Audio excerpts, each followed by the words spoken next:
Hello everyone, and welcome to this week's Motor Trade Radio podcast.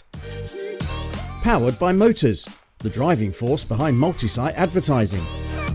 With Philip Nothard and Curtis Hutchinson, bringing you all the chatter that matters.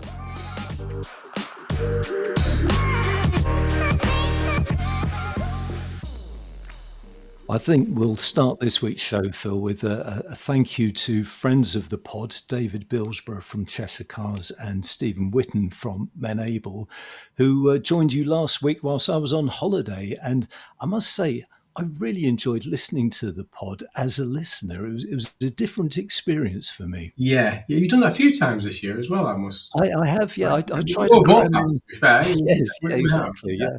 Yeah. But, I thought they were both great. It was fascinating chat, and they seem to be enjoying themselves. And you did well getting a word in edgewise as well, I thought. We knew that for the offset. I mean, because obviously Stephen can certainly speak, and he was sort of then about him speaking a lot. And I went, when David and I get together, it's trying to get a word in edgeways with me and David. So yes, it's. But no, I think you're right. I think it was a great conversation, something a little bit different, just to end the year with Menable, who have obviously, we'll get into that in a minute, but supported us throughout the year, and David Billsborough, who stepped in several times this year. So I thought it'd be nice just to do a bit of a chat with him rather than go through the headlines. We did talk obviously about a few of the headlines, but it was more of a conversation with David and Stephen. So no, I echo your thanks there, Curtis. That's a huge thank you to David and to Stephen for that last week. Definitely. And talking of thanks, this is the last pod of the year. So we would actually like to take this opportunity to thank everyone who has supported the show over the year. And that includes you as listeners and also regular contributors like Stephen Whitten, Steve Young, Ian Godbold, who's actually joining us this week for an unmissable top tip. So do stay tuned for that. And Carl Davis as well, as well as Jeremy Yeh and Chris Plum at CAP HBI, who join us every month to discuss trade value trends. And also a big shout out for Robert Forrester, John O'Hanlon, Nancy Rignall, Kieran Holston, and David Manchester, and many others for their kind words and ongoing support. No, exactly. I mean, it is in my day job, it comes into conversations a lot more often than you may think, Curtis. And when I'm talking to customers and people across the sector, and just this week I was in a meeting with Richard Gaskin, who's the CEO at Oodle Finance, who basically to his exec board said that he loves the podcast. He's an avid listener of the podcast and advised any of his colleagues to listen to it if they don't already subscribe. So big shout out, Richard, for that, and appreciate your support, and echo Curtis again on everybody that has supported us throughout these 11 years, and especially for 2025 there as we close down this year. Yeah, and also a big thanks to Motors for their continued support by kindly sponsoring the podcast in 2025. And we both look forward to working with Phil Jones and Lucy Tugby and the rest of the team in 2026. Yeah, definitely. And now to talk about 2026, there's lots of things that we can start to sort of share in terms of what's coming up, and a couple of other bits in terms of some of the shout outs. Now, the AM Awards 2026, I know you sat there thinking, we've only just had this year's awards, but we are now moving into next year. They're obviously coming up. The deadline for entries is the 30th of January. So if you are looking at entering for one of the AM Awards in 2026, then get your submissions in by the 30th of January. The shortlist will be announced by the end of March. And the awards are taking place on the 14th of May at the Park Plaza in Westminster. And we'll share a link on the newsletter on Monday morning where you can check the details out for that and get your submissions or your entries in for them awards. And also a shout out for Bangers for Ben, which is car dealers' annual fundraiser for Ben, the industry charity. And next year it will actually be celebrating its 18th anniversary with a drive from Portsmouth to the Pyrenees with a back to the 80s theme. That's definitely one for you, Phil. There's very strict criteria on this because cars have got to cost no more than £750. So every car that participates in Bangers for Ben has got to be under £750. And it's interesting because since launching the event, it's raised over £700,000 for Ben. And it actually has a target of hitting £1 million in 2028, which will be the 20th anniversary of the event. And we'll put a link to that again in the newsletter that goes out Monday morning. Yeah, and they do highlight there that numbers are obviously strictly limited and are expected, as usual, to sell out. So if you are interested in getting involved, and supporting Ben and getting involved with this, then do get your entry into Car Dealer. And as Curtis said, there will be a link on the newsletter on Monday. Yeah, and before we get into this week's news, I've got an update on the electric car grant because for the past couple of months, we've been saying there's only 2 cars that qualify for the top rate. Well, you know what? 4 new cars have been added to the top rate of £3,750. They include the Mini Countryman, the Renault 4, the Renault 5, the 52 kilowatts version. For some reason, the 40 kilowatts version is in brand 2. I don't understand why that is, but anyway. And also the Renault Alpine A290. So they join the Ford Puma Gen E, which is the one that's really had a lot of focus, a lot of attention. I just said focus describing a Ford car. That was totally unacceptable. The Ford e-Tornio Courier also qualified for the top grant, the Citroen EC5, and also the forthcoming Nissan Leaf, which actually started production last week in Sunderland. So that will bring it up to 8 vehicles that qualify for the top grant. And I did a quick count up, and there's 33 EVs that qualify for Band 2, which is the £1,500. Yeah, I think this is welcomed, and I mean, I was saying to yourself, Curtis, before the show that I had the pleasure of attending an all-party parliamentary committee group last week with our friend of the podcast and friend of both in you and I, Curtis, Perrin Moon. Yes, who we had on the podcast when he became an MP. Yeah. And he chaired the meeting or the committee, and it was to discuss battery electric vehicles, the pence per mile, and the ZEV mandate. And one of the questions was obviously about this. About more cars becoming eligible. So yeah, I had the extreme pleasure and honour of attending that down at Parliament last week, which was quite stringent security, Curtis. Quite interesting. Quite unique. And they still let you in. They still let me in. Yeah. You had to go through it all. Yeah. Quite worse than the airport, I found. Yeah, as you can imagine why. But no, it was a great experience. And our friend again, Tristan, was there as well. So I met Tristan for a quick coffee from Auto Insight there for a quick coffee before the events. So no, it was a good day. And I should imagine the ZEV mandate was discussed in some detail. There was the ZEV mandate, there was the pence per mile, the current marketplace, and that kind of thing. It was Chatham House rules, so we can't say too much about who was there and what they were talking about. But yeah, certainly a lot of work going on behind the scenes on trying to do the best for the automotive sector, and hopefully, some of the stuff is starting to have an impact on the market. You're listening to all the chatter that matters on the Motor Trade Radio podcast. If If you're a supplier and would like us to profile your business and reach our audience of dealer bosses, managers and decision makers on one of our dedicated supplier specials episodes, get in touch with Curtis and Philip at motortraderadio@yahoo.com. Companies already featured in our supplier specials include Prospecting Dynamics, the CRM specialist led by Nancy Rignall, who are working with some of the UK's biggest dealer groups, ETT, who are shaking up AI dealer call handling, Generational, the EV battery health test provider, and MTC, who are disrupting the way dealer websites are designed and built.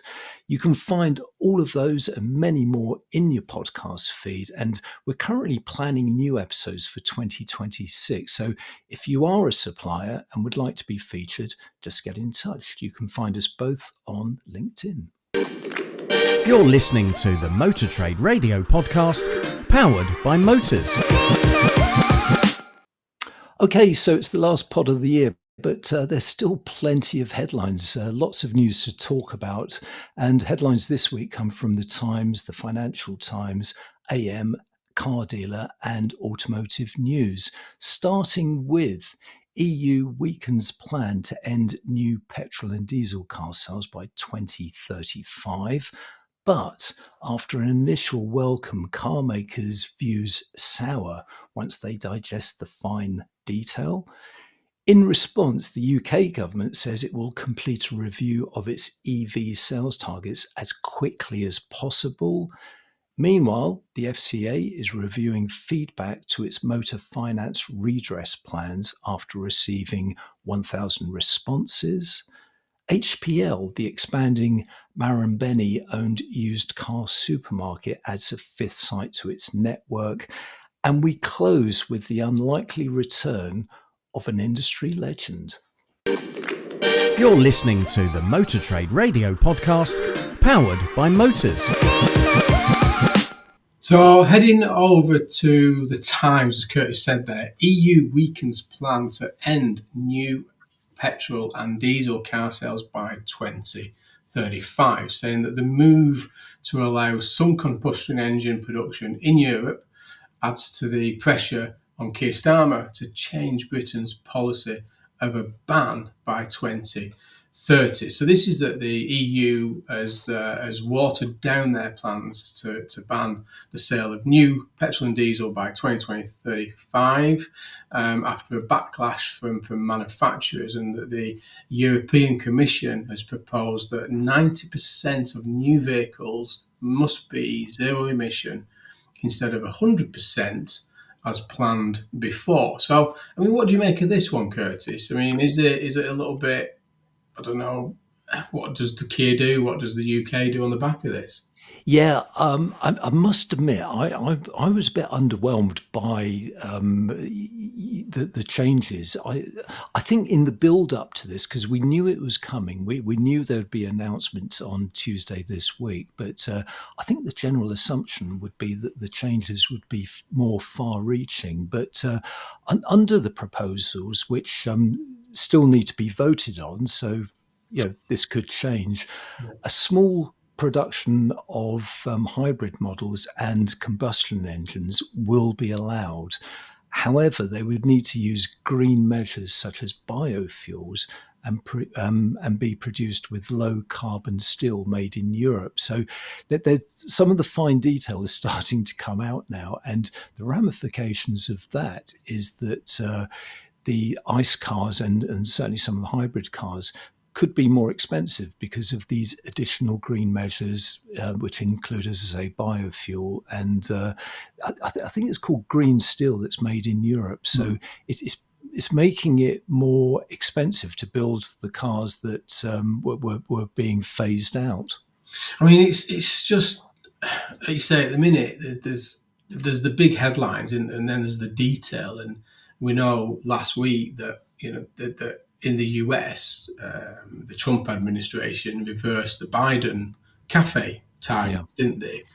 So 50 odd miles per gallon down to 30 odd miles per gallon, which triggered obviously Ford and GM to suddenly say, well, okay, that's great. We can get back to putting some V8s, V6 trucks back into the market and slow down our EV plans. And obviously, they've very quickly the electric F-150 was changed, wasn't it, in terms of what we're doing that, and triggered some financial announcements. So all these changes, the manufacturers are trying to navigate through it, but the feedback seems to be fairly positive from some of those European manufacturers on this change. Yeah, it's had a mixed welcome, because the story in the Financial Times, which came out the day after the announcement, and as the dust started to settle, the headline there pretty much says it all, because it's car makers sour on EU's disastrous petrol engine rule changes. So this is based on various comments from within the industry, and this particular piece says that following the announcement on Tuesday that the EU would scrap a law forcing car makers to cut their emissions to zero by 2035, it goes on to say, while car makers will be allowed to carry on releasing 10% of their 2021 emissions and to continue selling some petrol engines and hybrids, the European Commission has mandated that the emissions be offset by using low carbon steel and sustainable fuels. So that's the biofuels that we mentioned in the previous story. And it goes on to say within this report, the softening of the 2035 ban was meant to be a hard-won victory for car makers after months of intense lobbying. And we did talk about this on the pod in the build-up. And the piece goes on to say, although it was initially welcomed by some car makers, many of them said the offsets would be too challenging to bring in, since they would require the use of green steel, and also made in Europe content in vehicles would be complex and expensive. And there's a great quote within this story from automotive industry analyst Matthias Schmidt, who predicted that petrol cars would become the haute couture Swiss watches of the motor industry, because of the added costs of green steel and renewable fuel priced in. And we talk a lot about unintended consequences on the pod, and this is surely one of them, because if you're allowing these cars to be made and they become more expensive, who's going to be buying them? Well, this is the thing, isn't it? And I think the big question with some of this is affordability, that cost of manufacturing. But what we're not factoring into some of this is the Chinese manufacturers have still got some very price point low cost products that even after tariffs they can bring into the market cheap. And still, so is some of this going to open up the door even further to some of those new entrants bringing into the European market? Is probably a big question that others are thinking. And to your point there, and it's a question over here in the UK as well, in terms of some of these deadlines and the ZEV Mandate and other measures, and the pence per mile charge that's looking at coming in 2028. Does that then start to push the prices up of the petrol and potentially diesel vehicles? Is one of the things that everybody sort of keeps asking the questions about at the minute, because some of these measures become costly, as you cited there a couple of times, that push the prices up of these vehicles and then makes the other vehicles look more attractive as an alternative non-efficient vehicle. So one to keep considering, I think. Yeah, and it's worth pointing out that Stellantis, who are one of the biggest manufacturing groups in Europe, they said the introduction of technology neutrality through the revision of the 2035 CO2 reduction target is an important step. But as currently proposed, it will not support the production of affordable vehicles for the vast majority of customers.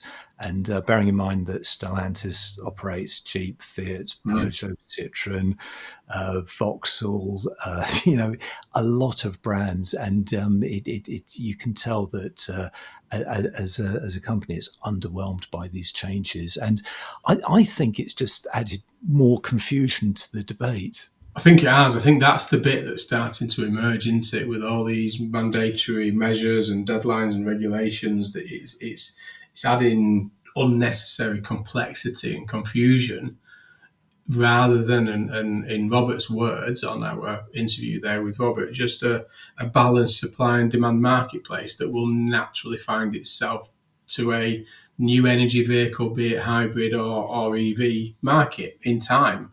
Without all this complexity and regulation playing into it. So one that we'll see as it rolls out. But sticking with this complexity and confusion and deadlines, we'll move on to the FT. And as we sort of cited earlier, that the UK will complete review of EV sales targets as quickly as we can, says Minister, and saying that the government will be responsive to manufacturers as they shift away from petrol engines, and saying that they'll kick off a review of its EV sales target next year instead of 2027, and that's obviously referring to the ZEV mandate, which for 2026 for cars is 35% from 28% this year, which obviously a lot of people have been calling for. That is it time for either a review of the mandate or a scrapping of the mandate, because there are enough measures and regulations now in play that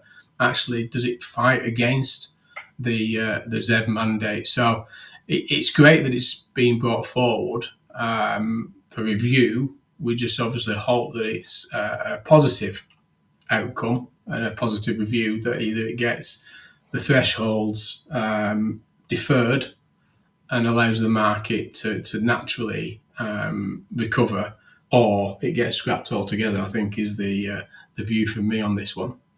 Yeah, and just to add to the confusion, because this particular story is based on an interview that Industry Minister Chris MacDonald did with the FT, and within it he's quoted as saying the ZEV mandate review starts next year, and of course we'd want to complete that review as quickly as we can.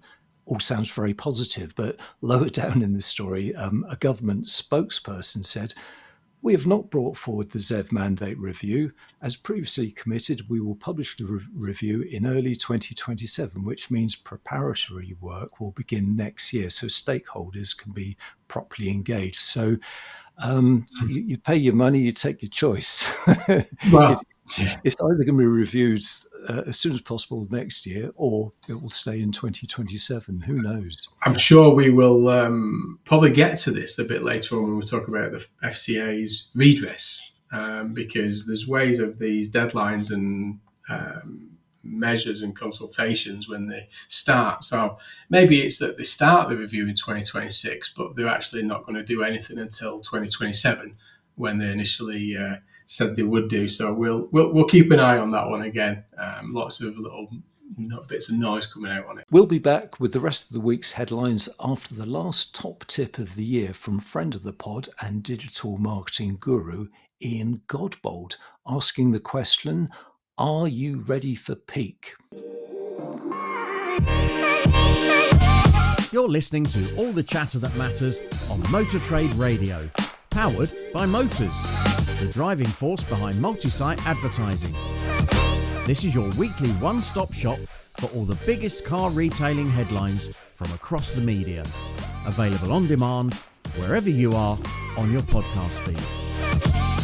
Next up is car retailing industry guru Ian Godbold, sharing his top tips on how to steer your business to success. Hello everyone, and welcome to my final hot tip of the year. And this week it's all about one question. Are you ready for peak? Over the coming days, dealers will be dressing their sites for sale as we position for the expected market bounce. Showrooms will be dressed, teams geared up, and the focus will shift firmly to execution.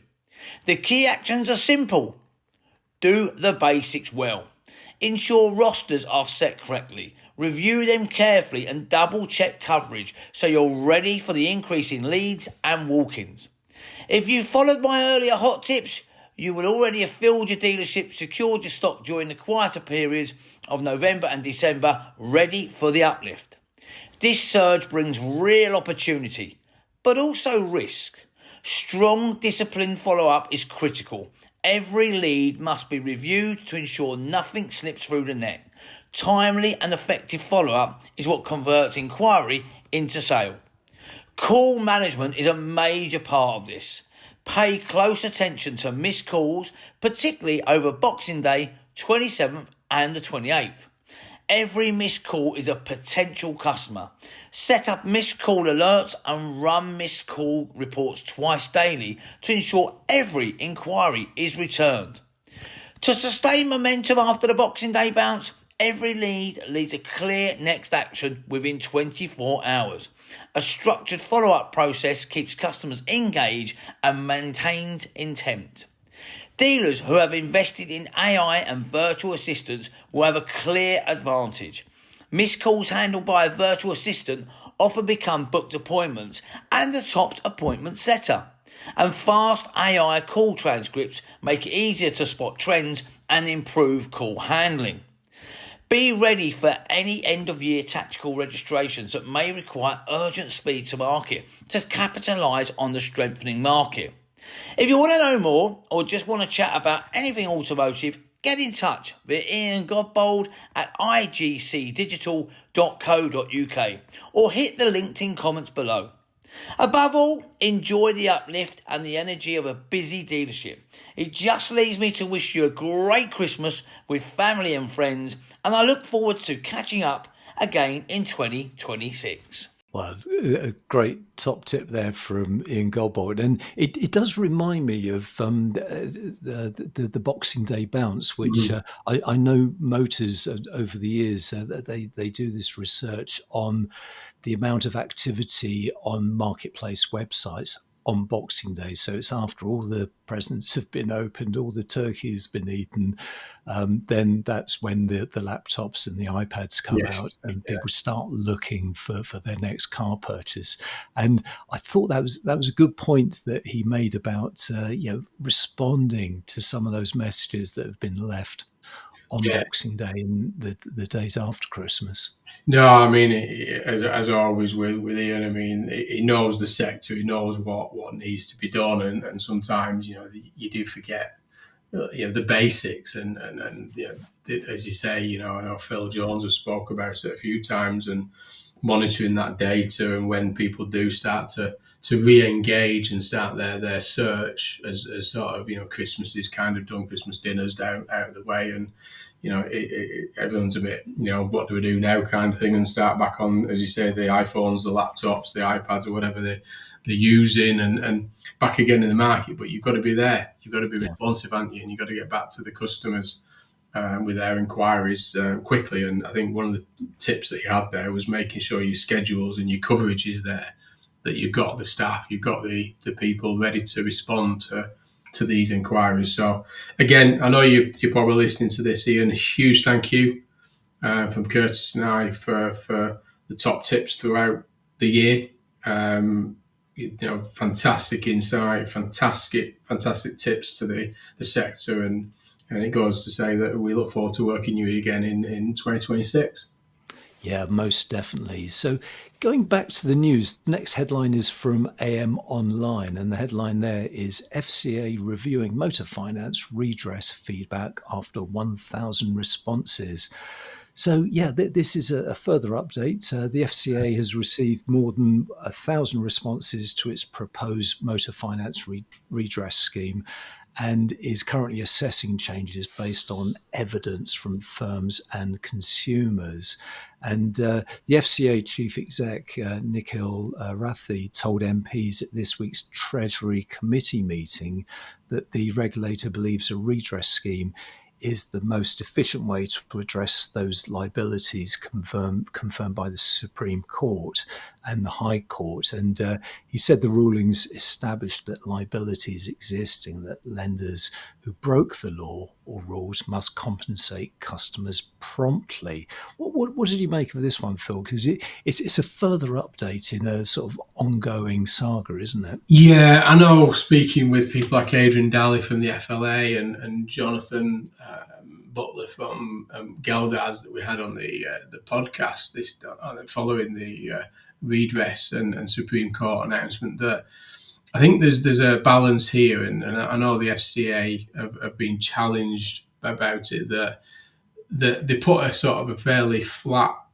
redress process in place, which I think the sector believes that some of the consumers will be receiving a redress payment that they don't necessarily deserve, that the agreement wasn't out of scope and out of norm, and that it's not necessarily addressing the Johnson's case that were unduly treated and overcharged significantly on their finance. That there's quite a lot of those customers out there and agreements that should be getting more than the capped price that the FCA have suggested, and that others shouldn't be getting anything, or at least not getting that amount. So I think that's where the sector is pushing back on this.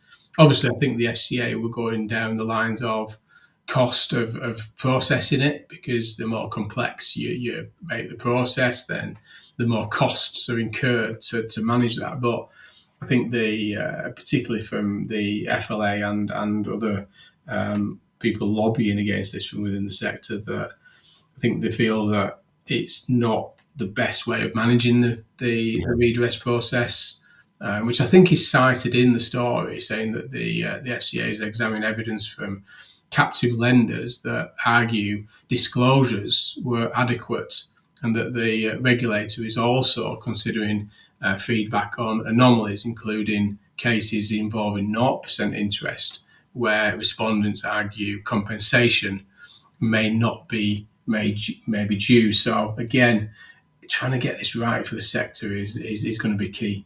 Yeah, and that's a worrying thing, isn't it? If they're looking at 0% APR, presumably on PCPs, and if there are consumers claiming they've been missold on 0%, so how many of the complaints does that account for? And I think that's a worrying trend that they're even being discussed. So there's still lots to play out in this one. And I think positively, at least, the consultation and the lobbying from the sector and the consumers, etc., that at least they're listening. I think this does back to the earlier story that you're saying about in the FT about the ZEV Mandate. I think bear in mind this was meant to be done and payments starting in 2026, and the big question at the time was, didn't say kind of when in 2026 this was going to start. Well, I think this has now just kicked that can a little bit further down the road, potentially, hasn't it? That get this resolved first before they even start considering any kind of redress payment. So again, it's good news that they're listening. Not so good news that something has been kicked down a little bit further down the road, that we don't actually see the true cost to the sector until it's actually started. So one that we'll see as it plays out. And we will return to this story over the coming months in 2026. We can be assured of that. Next headline from Car Dealer is used car supermarket HPL opens fifth site as firm welcomes customers to the Wirral. So this is HPL, the Marambeni owned group, and Marambeni Auto, the Japanese investment firm, also own RRG and Norton Way, the franchise group. So this is particularly significant, I think, because it shows Marambeni's interest in the independent sector in the UK, as an area for growth. And this report within Car Dealer says that the firm actually made a pre-tax profit of £4.9 million for 2025. And on the back of that, the business is looking to grow, and as a consequence of that, it actually opened a new facility in the Wirral, with bosses backing the site to enhance customer access across Merseyside. So this is welcome news, isn't it, for certainly the independent sector, but the used car sector generally. It is, yeah. As you say, I mean, Marubeni, a significant player here in the UK. As you say there with RRG and the other businesses that they've got with Norton Way, and now with that acquisition of HPL. Big business at HPL. I mean, many within the sector know HPL. It's kind of a supermarket used car operation there that's very good. I think it does, as you say, it gives the intent about that investment in the UK and obviously growth into that non-franchise sector for the RRG group or Marubeni. It's a great business and a great opportunity. I mean, they know the job, very good operators, and I know quite a few of the people within those organisations as well. So, it works quite well having that used car proposition alongside the franchise network for moving vehicles within the business, which does really works quite well for them. Yeah, and it just marks further expansion across the northwest, because they opened their fourth site in Stockport probably less than 12 months ago. So two major openings in a year. That's pretty significant, and definitely one to keep an eye on for 2026. Yeah. And our final story of today, one that you found, Curtis, which is great, this one. We still haven't seen it on Netflix, have we? I think you can just know the Netflix coming on this at some point. Well, I think there is. I think there is a Netflix show. This is all about the return of Carlos Ghosn, the former boss of the Nissan Renault alliance and Mitsubishi, indeed.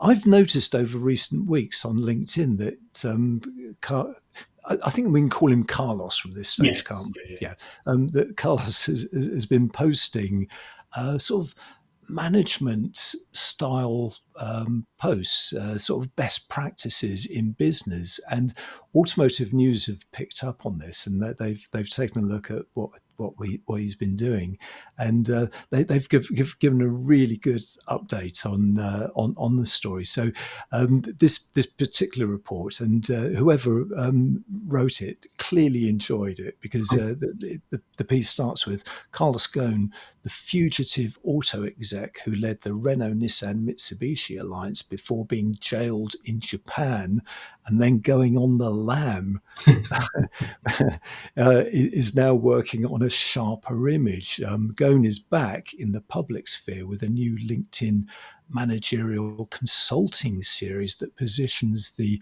corporate turnaround artist as an online business guru.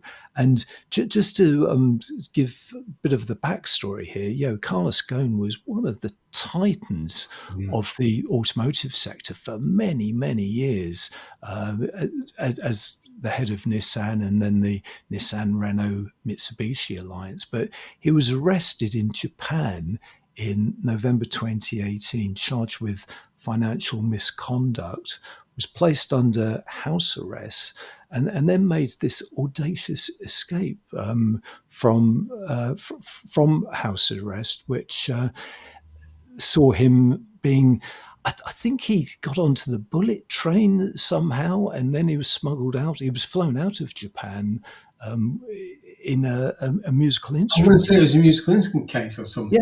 Yeah. And ended up in Lebanon, which is from where he's from, and doesn't have an extradition treaty with Japan. So he's sort of reinvented himself, hasn't he? Yes, yeah. I mean, it's we haven't got the time to go through the whole story. I mean, again, you'll get the link on the newsletter on Monday. But I mean, as you say, you can imagine the writing of this. Is it Hans Gremnel, who's written this story? I mean, fascinating. Like you say, turnaround. And it's worth pointing out that Carlos Ghosn has always protested his innocence, and he is fighting to clear his name. But on LinkedIn, he has 1 million followers, which I think is slightly more than you, Phil. Just a few. But he's only got 52,000 on X, which is why he's really focusing in on LinkedIn. So if you don't follow him, it is worth it, because there's some interesting insights to be gleaned, and just to get his perspective, especially when he starts talking about things automotive. Yeah, definitely, and there's some great pictures in the story as well that they've managed to get on there. So again, it's worth having a read there, and I'm sure, again, like some of the other stories we've read out today, it will not be the last that we talk about Carlos on this podcast. And as you say, there he's still challenging and trying to clear his name. But that's it for this week. So again, busy week. Doesn't seem to be slowing down too quickly for the Christmas period. But as Curtis said, this is our last for this year, and we'll be back in 2026. So again, a huge big thank you once again to Motors for sponsoring the podcast throughout 2025. And we'll be back on January the 10th, Saturday the 10th, when I'm sure that the industry will be fully back up and running. And hopefully, following this week's Bank of England base rate reduction, which is a welcomed reduction down from 4% to 3.75%, that might stimulate a bit of consumer activity into the sector and help reduce some of the heavy costs that the sector has been having over recent years. So welcome news there this week. Yeah, definitely. And hopefully power some of that uplift that Ian Godbold was talking about. But that's all for now. So many thanks for joining us on the Motor Trade Radio podcast. Until next time, it's a Merry Christmas from me. And a Happy New Year from him. Thank you for listening to the Motor Trade Radio podcast, powered by Motors, the driving force behind multi-site advertising. We'll be sharing all the URLs from this week's headlines on Monday morning. To make sure you receive them, just subscribe to the free newsletter on our LinkedIn page. Just search Motor Trade Radio Podcast.